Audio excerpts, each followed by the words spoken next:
Excelentíssimo senhor juiz Adalberto Carim, da Vara Especializada do Meio Ambiente e de Questões Agrárias. Dr. Adalberto Carim Antônio formou-se na Universidade Federal do Amazonas, ingressando na magistratura do Tribunal de Justiça do Amazonas e exercendo o cargo em diversas comarcas do Estado. Atuou no Juizado Especial Criminal e foi um dos responsáveis pela criação da primeira vara ambiental no Brasil. É juiz de direito titular da Vara Especializada do Meio Ambiente e Questões Agrárias, onde presta relevantes serviços à sociedade como juiz na área ambiental. Convidamos o Dr. Adalberto Carim para ministrar a palestra Justiça Ambiental, uma abundância de paradigma. Bom dia a todos. Eu quero agradecer a desembargadora Socorro Guedes, a professora Marina, a Erleide, pelo convite que me foi efetuado. É uma honra poder estar aqui na nossa escola, participar desse importante evento, desembargadora.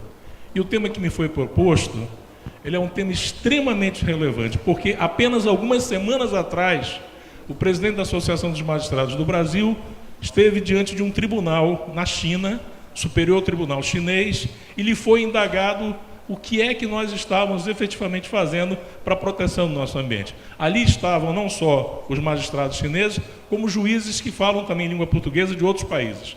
E ele enfatizou como é difícil essa proteção ambiental, normalmente numa situação de crise econômica, e que nós, sim, precisamos mudar esses paradigmas, precisamos mudar esses valores, precisamos pensar na criação de varas ambientais e semi-especialização dessas varas como uma solução interessante. Eu começo a minha fala citando aqui uma passagem do professor Lalanath de Silva, que é um advogado do Sri Lanka, e ele me falou isso pessoalmente, eu fiquei muito impressionado. Ele me disse que, numa determinada ocasião, ele esteve diante de um juiz e tentando explicar para esse magistrado o que era um estudo de impacto ambiental, que é uma coisa comezinha, uma coisa muito simples para nós outros que trabalhamos com a questão ambiental. E isso já estava em voga no Sri Lanka desde a década de 80, só que essa tentativa que ele fez foi no final da década de 90. Então ele narra, ele diz como foi sofrido efetivamente poder tentar explicar para o magistrado o significado do estudo de impacto ambiental, que é um dos mais poderosos instrumentos de proteção ambiental. O fato é que no presente século nós estamos experimentando, segundo todos os estudos, principalmente o Green Injustice, que é um estudo da Universidade do Colorado, o florescimento, o crescimento no que tange a criação de varas e tribunais ambientais. O judiciário, por esse prisma, por essa ótica, ele tem, na verdade, um importante, um relevante papel de interpretar, explicar e aplicar as leis ambientais que apresentam inequivocamente um alto grau de complexidade, apresentam, na verdade, um desafio para aqueles que não são especialistas.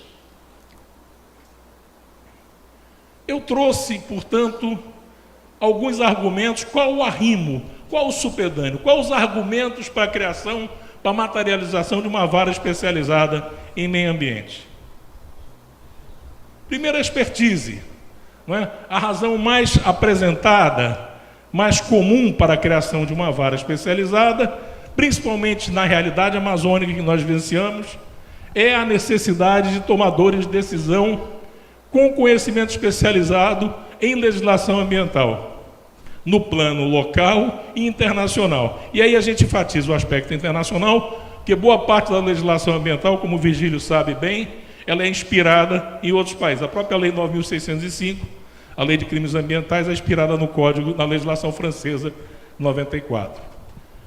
Portanto, juízes generalistas, em varas não especializadas, via de regra, não têm experiência suficiente para lidar com leis que são complexas e os famosos princípios do direito ambiental, e guardam um alto grau também de complexidade. Esses magistrados não especialistas frequentemente não se sentem muito confortáveis diante dos laudos e depoimentos que são tecnicamente complexos e que são utilizados para sopesar, para dar supedâneo na questão dos danos ambientais na esfera da reparação civil ou criminal. Esses magistrados generalistas, eles tendem efetivamente, isso não é uma crítica, é uma realidade, infelizmente, tendem a ignorar o papel docente do judiciário amparado pela Constituição brasileira. Eu vou mostrar exatamente que papel é esse, que muita gente ainda ignora. Eficiência, muitas varas não especializadas e tribunais sem câmaras ambientais. Nós só temos um tribunal no Brasil com câmara ambiental, que é o Tribunal de São Paulo, que não tem uma vara ambiental, sofrem de um mal comum nesses casos específicos, que é a vagarosidade. É inequívoco, é iniludível que, via de regra, essas ações são complexas e mesmo em varas especializadas, às vezes levam um grande tempo para serem decididas. Eu comentava aqui uma ação com o professor Nilsman, comentava com a desembargadora Socorro, uma fábrica instalada aqui no distrito, que passou anos enterrando placas de circuito eletrônico, e nós levamos, o professor está lembrando, está balançando a cabeça, e nós levamos pelo menos um ano para montar uma equipe interdisciplinar dotada de material suficiente para prospectar e encontrar esse material que estava poluindo. Visibilidade. Globalmente, as nações elas têm sido pressionadas, elas têm sido, na verdade, empurradas internamente e externamente, no sentido de se responsabilizar pela proteção ambiental e aperfeiçoar o acesso, a acessibilidade à justiça ambiental. Especialmente, a gente tem amostra disso aqui, pela sociedade civil organizada, que tem um papel relevante, que tem um papel muito importante nisso tudo. Visibilidade ainda, as pressões externas, então, via de regra, elas são oriundas, elas advêm de, basicamente, ONGs e outras fontes similares que exigem, que demandam boa governança ambiental nos locais onde o meio ambiente é mais sensível, notadamente na região amazônica. Priorização. Em uma vara ambiental especializada, casos que são urgentes, casos emergenciais, e todos eles são emergenciais, podem ser priorizados ou rapidamente encaminhados, enquanto em varas não especializadas, tais situações são analisadas pela ordem de chegada, sem que se atente que a demora pode complicar ou pode implicar em severo gravame, em severo problema ambiental. Em certas hipóteses, o juiz generalista pode postergar a decisão em matéria ambiental por se tratar de uma matéria complexa, de difícil análise, de difícil compreensão, sendo tentada a favorecer o julgamento de ações mais simples, ações menos intrincadas. Talvez vocês não consigam ver aqui com clareza, mas esse jornal aqui dá conta que a High Court turns it back on 45 types of green cases, professor. Quer dizer, a Corte Suprema deixou de apreciar 45 casos relacionados à questão ambiental por serem notadamente complexos.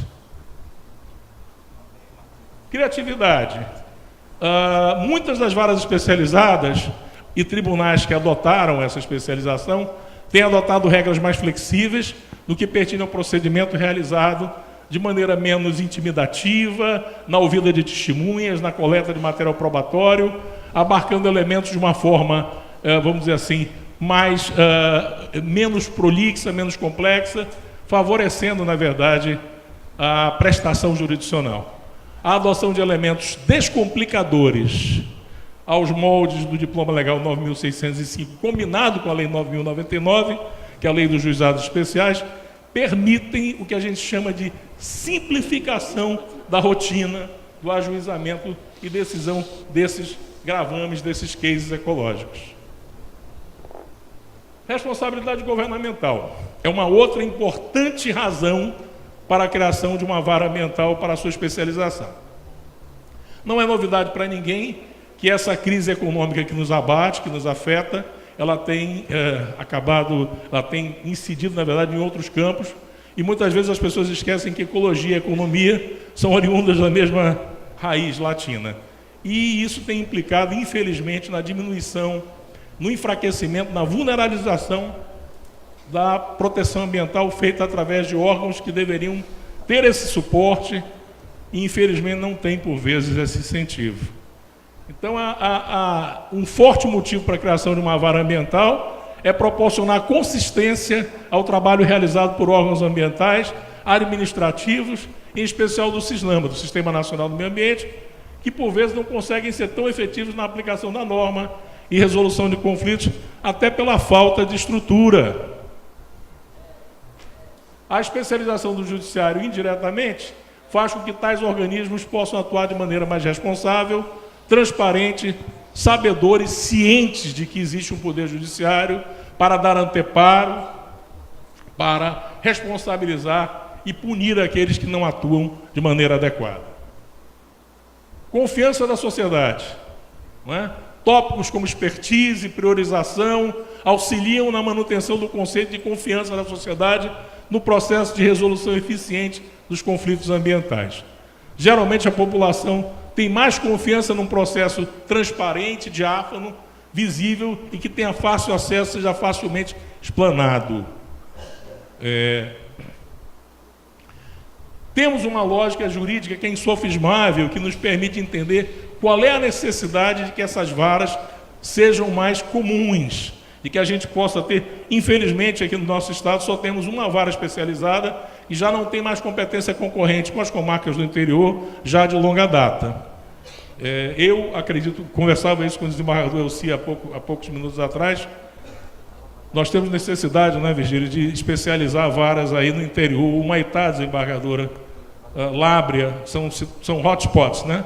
Precisam ser priorizados. Temos, então, um direito ao meio ambiente ecologicamente equilibrado, que passou a ser, a partir de 88, um direito essencial, um direito fundamental de todos os brasileiros e todas as pessoas que vivem no Brasil, sejam elas nativas ou não. E é um direito fundamental, indisponível, que a gente não pode abrir mão. Então, esse dever de proteger a natureza, ele é partilhado entre o Estado e o cidadão. O Estado detém o poder, detém o monopólio de utilização da força e pode, às vezes, escolher a sua forma de proceder e administrar. Mas a administração pública é complexa e as necessidades são inúmeras e esses recursos, como eu estava dizendo, são sempre muito escassos. O juiz, ele existe fundamentalmente, visceralmente, para servir a cidadania, ele precisa ser estimulado para responder com eficácia os seus pleitos, à altura dos desafios postos por uma contemporaneidade tão complexa, que é capaz de gerar perplexidade. Ambos, juiz e cidadão, são igualmente responsáveis pela proteção ambiental, pela tutela do meio ambiente. Então, eu quero salientar aqui um ponto. Desembargador, eu posso estar correndo um pouco, eu estou com medo dos 30 minutos, mas preciso mostrar, na verdade, senão não vou ser compreendido. Mudança paradigmática. Nós estamos acostumados a ver o juiz inerte, letárgico, esperando ser despertado, esperando ser cutucado literalmente para que ele possa agir, para que ele possa dar a prestação jurisdicional. No prisma, na ótica ambiental, pela Lei 7.347 de 85, que é a Lei da Ação Civil Pública, pela Lei 9.605, a gente pode inverter esse processo sem que o juiz perca a sua neutralidade, sem que o juiz perca, na verdade, a capacidade de julgar de maneira isenta. Então, quando a gente dá uma olhada ali, no artigo 7º da Lei da Ação Civil Pública, se no exercício de suas funções, os juízes e tribunais tiverem conhecimento de fatos que possam ensejar a propositura da ação civil pública ambiental, não é, remeterão peças ao Ministério Público para as providências cabíveis. Então, é algo muito comum no dia a dia da vara ambiental a gente receber uma notícia ou uma informação de um gravame ambiental e remeter essas peças para o Ministério Público para a tomada de providências. A perfunctória leitura da Lei 9.605, quando a gente lê o artigo 70, a gente vai verificar que todos nós temos um papel, podemos ter uma atuação extremamente importante no que tange à preservação, à proteção ambiental. Artigo 70, parágrafo 2º, diz que qualquer pessoa, constatando uma infração ambiental, poderá dirigir representação às autoridades relacionadas no parágrafo anterior, são autoridades do SISNAMA, inclui-se a Capitania dos Portos, para efeito de exercício do seu poder de polícia. E a autoridade ambiental, que tiver conhecimento de uma infração ambiental, ele é obrigado a promover a sua apuração imediata, mediante processo administrativo próprio, sob pena de responsabilidade. Então, o legislador brasileiro nos cercou de elementos, de engrenagens que nos permitem essa atuação, inclusive o magistrado. Isso é um artigo meu, desembargador, uma curiosidade. É um artigo que foi publicado no início da década de 90, no periódico do Ministério Público, quando eu tentava descrever quem seria esse juiz ambientalista. Isso deve ser de 92, mais ou menos, 91, e eu tentava quem seria esse juiz ambientalista, quem seria esse promotor ambientalista. E nós aqui no estado do Amazonas, nós temos uma responsabilidade que ela se adensa. Ela é muito mais importante porque aqui nós tivemos, na verdade, uma responsabilidade de estabelecer algo muito importante para o direito ambiental. O estado do Amazonas foi o primeiro estado da federação a ter na faculdade de Direito, na grade da faculdade de Direito, a disciplina Direito Ecológico, que foi trazida pelo saudoso professor Roberto Santos Vieira, que foi o nosso reitor na Universidade do Amazonas.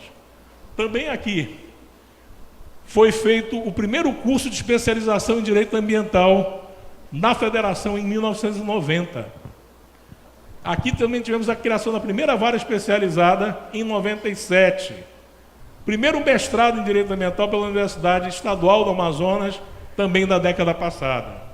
Então são fatos, na verdade, que nos permitem dizer que houve um protagonismo e que nós aqui, sim, sabemos e podemos tomar conta desse legado ecológico que é essa grande floresta. Dizer que nós não temos esse material, que nós não temos essas pessoas, existem muitas pessoas bem preparadas aqui. Criação e instalação da VEMACA. Me permitam apenas então dizer agora o que é a nossa vara especializada. Que muitas vezes a gente ouve falar que existe uma justiça especializada, mas não sabe qual é a dimensão, como é que esse trabalho acontece. Manaus era uma cidade que tinha cerca de 250 mil pessoas no início da década de 70, hoje temos mais de 2 milhões de habitantes, e exatamente 5 anos depois da Rio 92, o Tribunal de Justiça do Estado do Amazonas assumiu seu dever constitucional, criou e instalou uma vara ambiental, e o fez, na verdade, numa época em que, paradoxalmente, Manaus tinha um problema muito sério com a energia elétrica e poluição.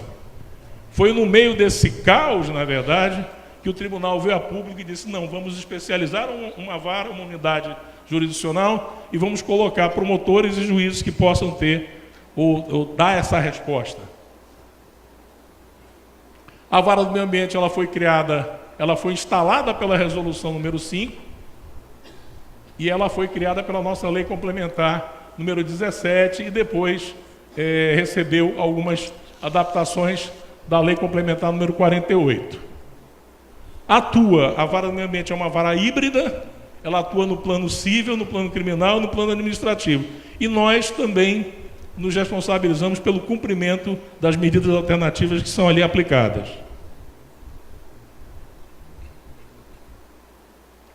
De uma maneira geral, eu disse isso logo no início, a justiça ambiental ela tem um formato conciliatório, ela investe muito no aspecto da ressocialização, como eu vou mostrar para vocês já já.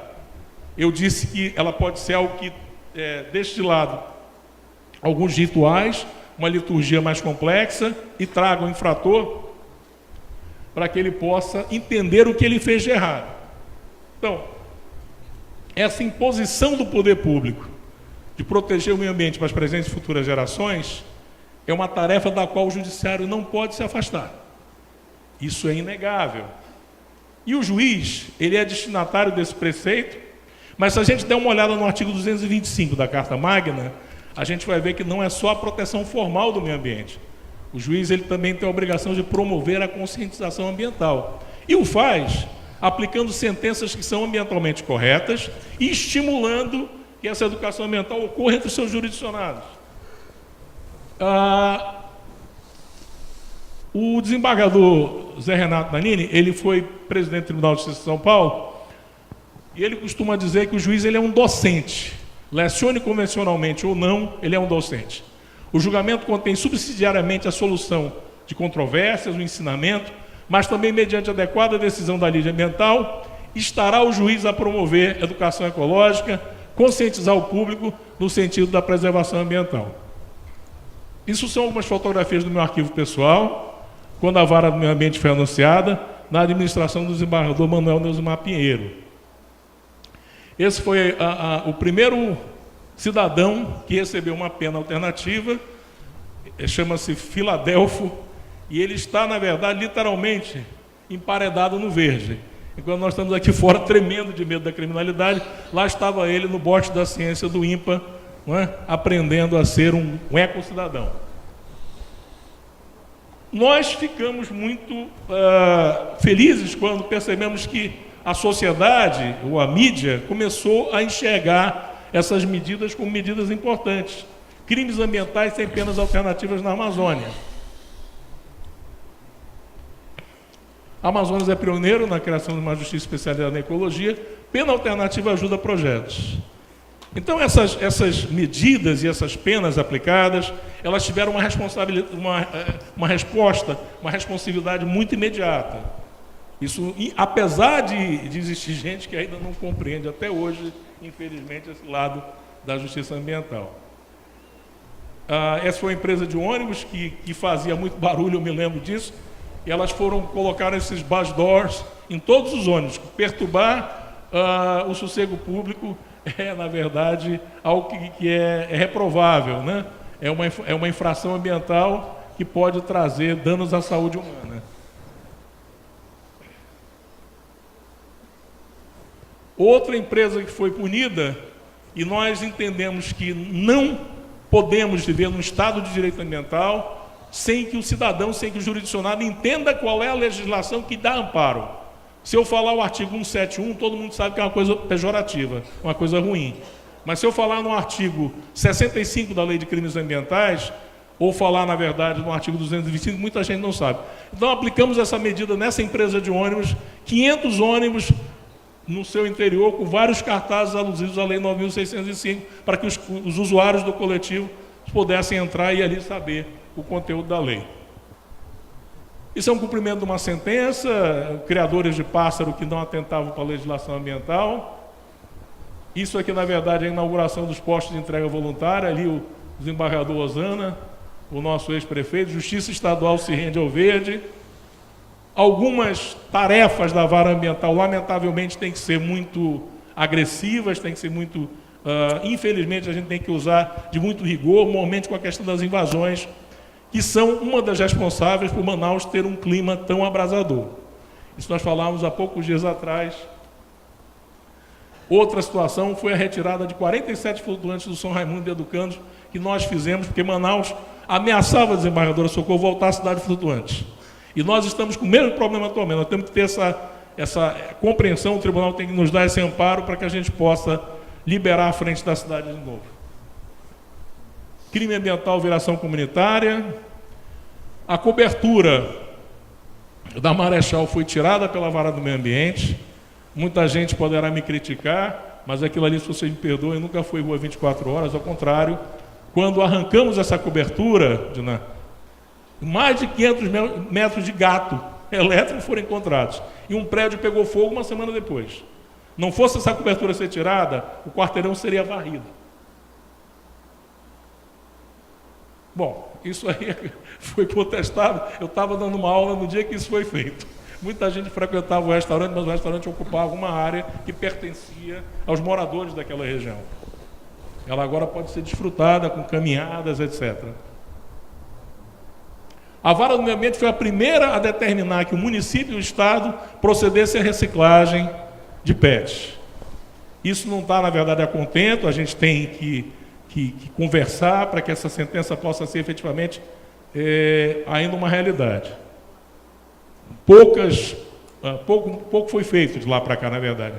Nós tentamos espraiar o conteúdo da legislação ambiental, tentamos facilitar a assimilação da legislação ambiental com esses quadrinhos, essa arte sequencial.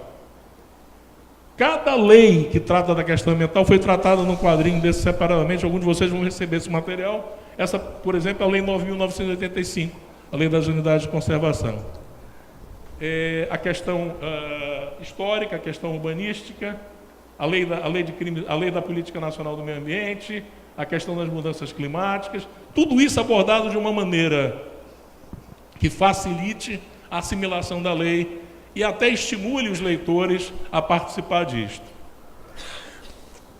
Por sinal, esse trabalho nos valeu. A primeira vez que o Prêmio Inovare veio para cá, para o Estado, foi em 2007, com esse trabalho chamado Arte Sequencial como forma de resolução dos conflitos ambientais. Esse foi o nosso último trabalho mais recente sobre queimadas, viu? Então ele deve estar sendo usado, pelos bombeiros agora, porque é a época que as queimadas vão começar. Esse é o ônibus da Justiça Volante Ambiental. Ele está precisando de uma reforma, mas a ideia desse ônibus era chegar em todas as comunidades para espraiar a mensagem do conservacionismo. Isso foi muito antes do Conselho Nacional de Justiça falar em visita às comunidades. Isso é em Itacoatiara, Manacapuru. Nós estávamos lá junto aos jovens, aos cidadãos, às crianças, mostrando para que servia a justiça. E nos valemos de diversos módulos, na verdade. Trabalhamos até com um teatro infantil para fazer isso ficar mais patente. Deve ter funcionado, ultimamente nós estamos retornando de um trabalho distante da Vara do Meio Ambiente, vamos voltar de novo a fazer isso. Esse é um cliente satisfeito, né? Um jurisdicionado satisfeito. E isso é uma outra coisa que nos deixa muito feliz. Essas são as ocas do conhecimento ambiental. Falou-se tanto em julgamento de ações coletivas, isto é o resultado do julgamento de uma ação coletiva. São ações civis públicas ambientais, com a obrigação de fazer, em que nós determinamos que o infrator, o poluidor, construísse essas ocas do conhecimento, que são espaços de educação ambiental em áreas periféricas da cidade de Manaus, onde a educação ambiental não é priorizada ou simplesmente não existe. Hoje a gente tem essas ocas na periferia da cidade de Manaus, em todos os lugares, mais de 600 crianças se utilizam disso. A última que foi inaugurada foi no SIGS, é um espaço muito bonito, onde as crianças podem aprender ecossidadania, aprender, na verdade, a sua importância de como interagir com a lei ambiental que existe e como nos auxiliar. Isso valeu a publicação de um livro, esse livro foi lançado há cerca de um mês atrás. As professoras que fazem parte desse projeto, porque hoje as OCAs, embaixadora, integram o Sistema Municipal de Ensino. Então as professoras, tão empolgadas com esse trabalho, resolveram lançar um livro mostrando sua experiência. Isso nos deixou realmente muito felizes. Acho que ninguém. E aqui é uma outra coisa que nos deixou muito contentes. Essa aí é uma fotografia tirada, na verdade, em 98. Ele está em 88, mas é em 98. E foi a inauguração do Centro de Ressocialização Ambiental, onde os infratores ambientais compareciam para ter aulas de educação ambiental. Essa experiência começou na década de 90, essas cadeirinhas eram o que a gente utilizava. Hoje nós temos uma parceria de mais de 15 anos com o IBAMA, milhares de infratores ambientais já passaram por isso. A professora Marina, a dissertação de mestrado 10 com louvor, foi feita por um professor da Universidade Federal do Amazonas, mostrando que o trabalho feito com os infratores ambientais tem reincidência zero, recidiva zero, eles não voltam a delinquir. E isso a gente faz com muito carinho, a gente faz, na verdade, certos de que a gente está ajudando a resolver um problema. Não basta dar uma bela sentença, não basta fazer jurisprudência, tem que resolver o problema.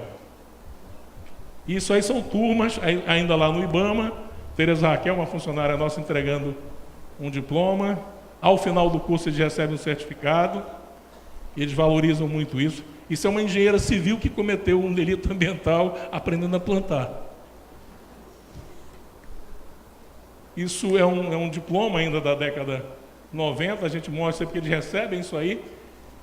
Isso nos deixou muito contente. Para quem conhece a matéria ambiental, sabe quem é o desembargador Vladimir Passo de Freitas, que é uma das maiores autoridades em direito ambiental no Brasil e representa uma instituição internacional muito importante para o judiciário. E ele esteve, não se identificou, esteve aqui em Manaus, entrou lá no ECAN, desembargadora, estava acontecendo uma turma de ressocialização e escreveu esse artigo, publicou esse artigo, dizendo que da louvável iniciativa da Vara do Meio Ambiente podem ser tiradas algumas conclusões. Só um juízo ambiental especializado é capaz de promover uma execução de pena tão direcionada e com tanto sucesso. E ele salienta: só um juiz que sai do comodismo do seu gabinete e procura unir órgãos e pessoas, envolvendo-as em um objetivo, alcança sucesso de fato. E aí ele parabeniza: se o mal deve ser combatido, o bem deve ser enaltecido. Merecem cumprimentos o judiciário amazonense, o magistrado e todos que fazem do espaço da cidadania uma realidade positiva e ferramenta eficiente na reeducação do infrator ambiental. O desembargador Vladimir esteve conosco aqui no tribunal, nos primeiros momentos em que a gente implantou a gestão ambiental. Esse é o professor Niriguchi. Muita coisa a gente tem que fazer, é um desafio. Eu nunca disse nem direi que uma vara ambiental é a panaceia dos problemas ambientais. Não é. Esse é um trabalho que tem que ser dividido entre o judiciário, entre os órgãos e a população. Todos nós temos um papel relevante a ser cumprido. Bom, reflexo dessa justiça. Eu não vou demorar mais tanto, desembargador, mas me permita. Nós tivemos aqui, no início da década passada, o pessoal da Pace University de Nova York. E eles trouxeram o professor Nicholas Robinson, que é alguém muito respeitado no prisma ambiental.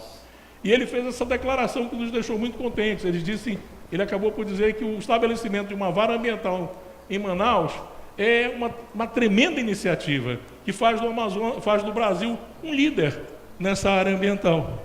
E disse que nós criamos um modelo de proteção ambiental internacional. Isso nos estimulou muito.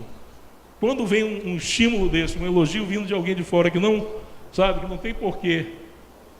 Essa foi uma outra coisa que nos deixou muito felizes. Com poucos anos de existência, a Vara do Meio Ambiente ela tirou o primeiro prêmio de qualidade nacional do Judiciário.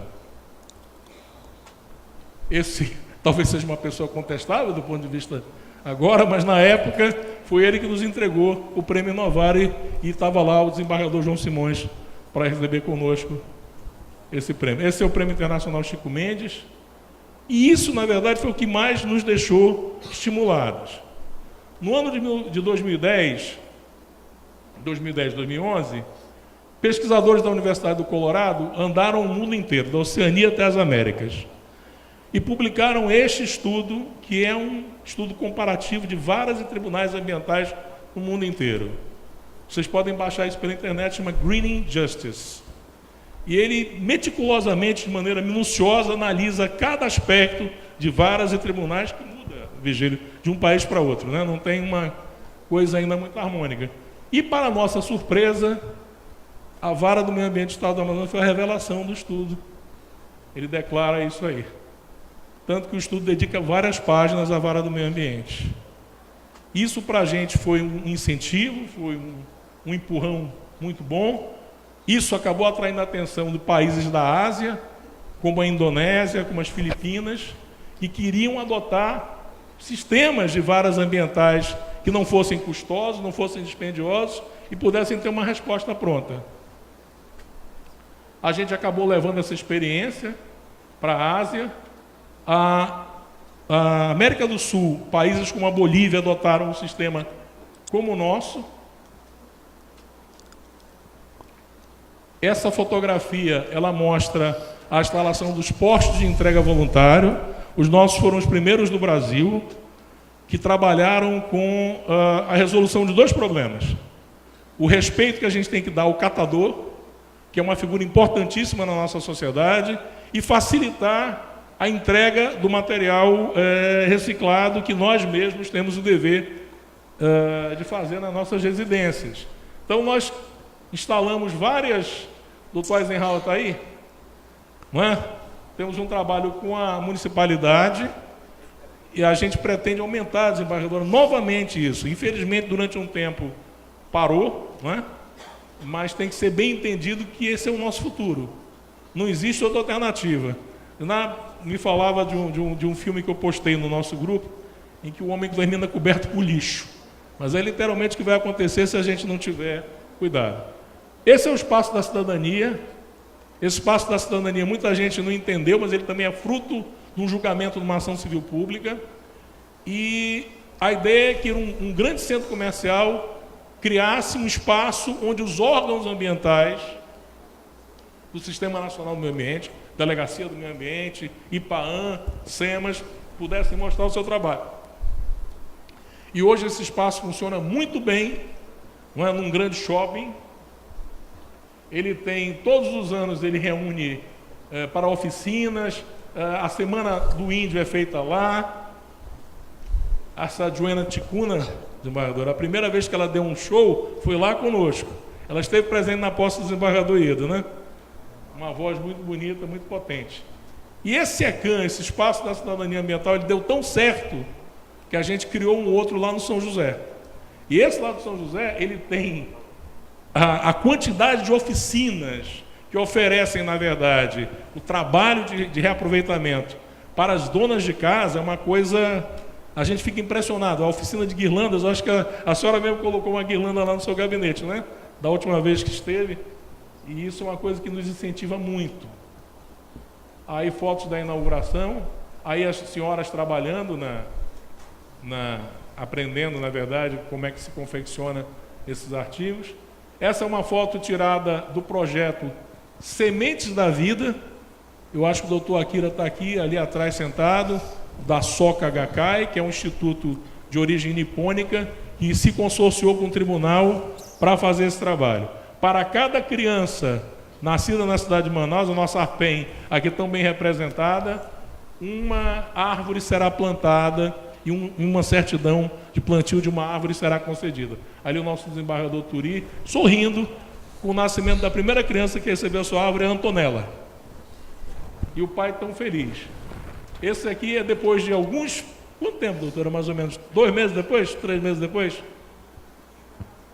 Mais tempo um pouquinho, né? Cada livro desse aqui tem a quantidade de árvore plantada, né? São 300, né? Hoje nós estamos em torno de 1.100, 1.200, né? Essa é a horta orgânica. O nosso Tribunal de Justiça foi o primeiro tribunal do Brasil a ter uma horta orgânica como um aparato de conscientização dos seus servidores. O STJ nos consultou há um tempo atrás, porque também queria fazer uma horta desse tipo. E as exposições lá do ECAM têm sido sempre muito importantes. 2016, eu estava na corregedoria quando me veio essa notícia, que também me deixou feliz. Nova pesquisa foi feita em plano mundial sobre varas ambientais e tribunais, e para minha surpresa, a única vara do Brasil mencionada é a nossa nesse estudo, que vocês também podem baixar pela internet, né? Chama-se Environmental Courts and Tribunals. Isso aqui foi a visita do conselheiro do CNJ, que esteve aqui verificando essas formas de resolução de conflitos ambientais. E ele diz aqui, eu sei que está meio difícil de ler, mas só vamos conseguir dar conta, na época, dos 70 milhões de processos que tramitam no Brasil, quando a maioria dos juízes tiver uma visão mais social que processualista das ações, como acontece lá no meio ambiente. Isso foram algumas homenagens que a Vara do Meio Ambiente recebeu. A Vara do Meio Ambiente completou 20 anos ano passado, 20 anos de muita luta para poder se... E aqui o desembargador Pascarelli, o desembargador Turi, os nossos então promotores, hoje são procuradores de justiça, sendo lembrados nessa homenagem. Bom, eu vou finalizar agora aqui minha explanação e vou fazê-lo lembrando aqui uma frase de um livro que eu gosto muito. É um livro escrito por um autor belga, mas ele diz que a proteção ambiental ela só pode ser garantida se for acompanhada de uma proteção jurisdicional efetiva. Então a gente não pode perder isso de mente, tá? A Vara do Meio Ambiente ela foi algo que marcou, ela tem dificuldades, como toda unidade jurisdicional tem. Não é a panaceia de todos os males ambientais, mas ela é uma importante ferramenta que tem que ser estimulada, tem que ser robustecida, tem que ser fortalecida. Muito obrigado.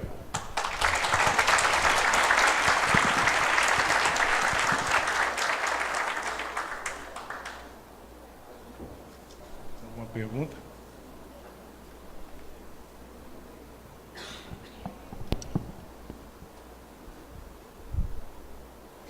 Nesse momento está facultado, quem quiser fazer.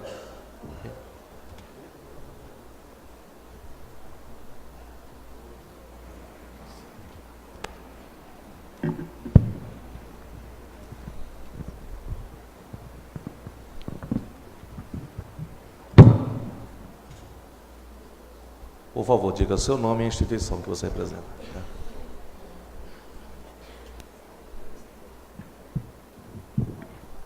Muito bom dia a todos. Meu nome é Vivaldo, eu faço faculdade na Unip. E a pergunta que eu queria fazer para o senhor é a seguinte: eu observei ali aquela pena alternativa para o senhor Filadelfo, e início do ano passado houve aquele conflito na calha do Rio Madeira, em Maitá, em que houve aquela depredação na cidade, instalação do IBAMA. O que eu pude observar é que é fácil sancionar um cidadão pelo estereótipo ali, ele é uma pessoa simples, e o IBAMA fez seu papel, né? Embargou as balsas e dragas, e dias depois o governador foi lá e liberou. Qual a sua análise diante dessa situação? Que muitas vezes a culpa não é de quem tem a arma, mas de quem tem o poder. Como é que o senhor se posiciona nessa situação? Muito obrigado. Tá. Muito obrigado, Walter. Deixa eu primeiro clarificar duas coisas. A Vara do Meio Ambiente, ela tem uma jurisdição que é limitada à capital de Manaus. Então, nós não podemos atuar no interior. Logo no princípio dos nossos trabalhos, em meados da década de 90, nós conhecemos de processos, inclusive, em São Gabriel da Cachoeira. Paramos a licitação no Nióbio lá, fizemos algumas coisas bastante interessantes. Não podemos refutar o fato de que quem tem o poder tem a responsabilidade e deve sempre estar se esmerando, estar se autocensurando. A Vara do Meio Ambiente, ela sanciona, ela penaliza pessoas comuns do povo e autoridades. Eu não vou mencionar o nome. Algumas semanas atrás nós tivemos um médico muito conhecido aqui na cidade. Eu mostrei para vocês um engenheiro. As nossas oficinas ambientais, elas são extremamente, vamos dizer assim, ecléticas. Elas recebem do empresário mais rico à pessoa mais humilde, porque nós entendemos que todos têm direito a se educar ambientalmente. Esses conflitos no interior, esses conflitos revelam algo infelizmente muito triste. Nós temos um estado de proporções continentais e que não consegue, na verdade, ter uma fiscalização efetiva, uma fiscalização que possa dar conta das nossas fronteiras, que são extremamente difíceis. Tá? Eu volto a dizer, eu disse isso durante a minha fala, há necessidade da gente especializar ou semi-especializar varas no interior. Seja em Lábrea, seja em Apuí, eu falava com o Virgílio há pouco sobre isso. Então, assim, infelizmente, nós temos os nossos limites, as nossas dificuldades. Mas eu espero que você, como cidadão e estudante, né, você possa trazer esses fatos e despertar, como eu disse, artigo 70, parágrafo 2º. Vai junto à autoridade ambiental e diz o que está acontecendo. Quanto aos nossos governantes, eu prefiro, até porque nós estamos aí às vésperas de uma eleição, não fazer nenhum comentário mais contundente. Por favor. Senhoras e senhores, um minutinho. Pelo avançar da hora, ficaremos apenas mais com essa pergunta para darmos início à mesa redonda. Eisenhower Campos, da Prefeitura de Manaus e da Universidade Paulista, Unip. Doutor Carim, eu queria que o senhor explicasse se esse caráter pedagógico, a penalização aos crimes ambientais, ela tem resultados positivos pela falta de reincidência nesses crimes, pela essa importância da gente inserir a educação ambiental como alternativa para a gente mudar esse cenário. Eu estou preso. Muito obrigado, doutor Eisenhower. Olha, como eu salientei, como eu denotei aqui, vários estudos já foram feitos sobre esse trabalho com medidas e penas alternativas. O que me chama a atenção, eu fiquei muito feliz de ver, foi uma dissertação de mestrado defendida na Universidade Federal do Amazonas no ano que passou. E o professor que ali estava, diante de uma banca, ele provou, tecnicamente, um estudo bem acurado, que não existe recidiva, não existe reincidência entre os infratores ambientais que passam pelas aulas de ressocialização. Isso mostra que todos nós temos o potencial de somar positivamente para a questão ambiental. Eu me lembro de um cidadão de mais de 60 anos, que era dono de uma frota de táxi, eu era motorista de táxi, e ele me disse, doutor Roberto, ninguém nunca me disse que eu não podia sair por aí comendo animais da fauna silvestre assim, ou ninguém nunca me chamou a atenção para esse fato. Então são coisas às vezes muito simples, muito comezinhas e que têm um resultado muito bom. Mas eu lhe diria que nós vivemos uma falência prisional.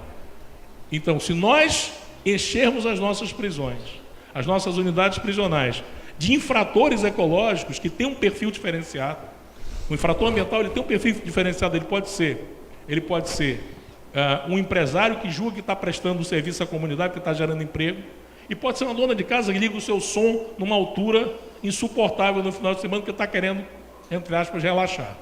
Eu não vou botar uma pessoa dessa no meio de uma facção, porque a gente só tem a perder com isso. Então temos que repensar qual é a prisão que a gente quer, quais são as penas que a gente quer aplicar. E eu tenho certeza que esse aspecto ressocializatório ele é muito positivo, doutor Zenhauer. Muito positivo. Muito obrigado, doutor Karim, pela beleza.